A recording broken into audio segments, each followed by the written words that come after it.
Srivastav, there is a theory or that is floating around, particularly about the lunar dust, which may have been a problem. What is your opinion about what could have gone wrong with the lander? See, the lunar dust issue would only come up once the lander would have landed on the surface of the moon, and then the dust would have kicked up. At 2.1 kilometers, I do not really understand if the issue of lunar dust would come up as a technology challenge for the lander to land on the surface of the moon.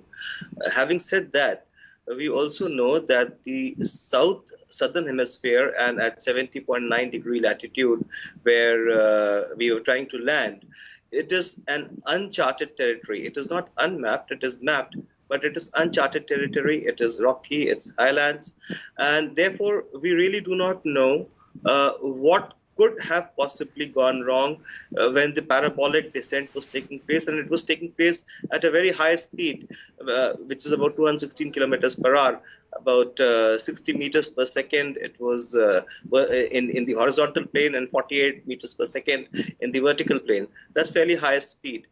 The engines had worked as said by Dr. Jha, but we are not really aware as to what happened at that topography. Somebody said on the show earlier that there are unconfirmed reports that it is lying there and is toppled and stuff like that. Now, we really cannot comment on that unless ISRO comes out with a statement.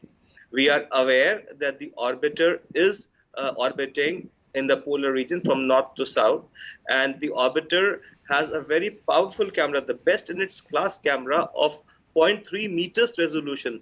Till now, no country has been able to, send a camera of such precise resolution. So we would definitely get a picture from that camera to understand where the lander is, in what condition the lander is, and I'm sure unless they analyze and they investigate, ISRO may not come out of it. But I would agree with most of the panelists that the mission is... You were talking about the specific topography, which is very different from what other countries had chosen in the past. Why did India pick this particular topography for landing?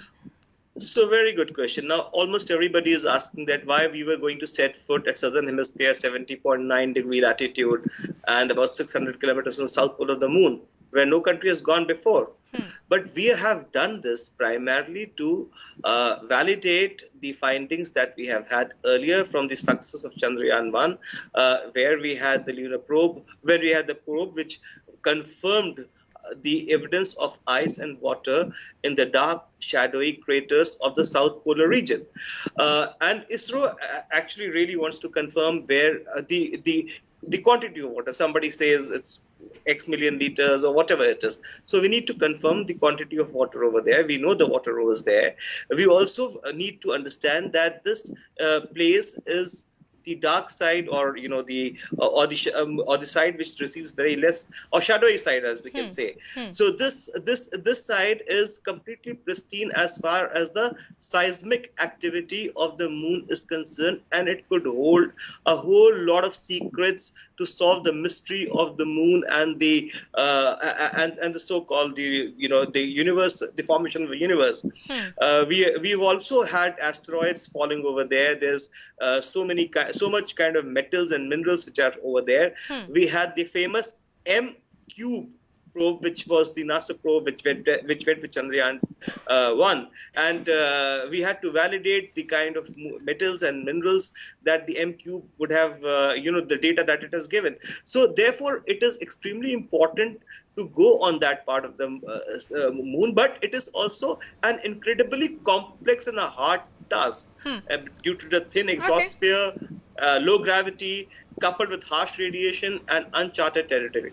Okay, in 2022, India is hoping that it will have a manned mission, Akash Sinha.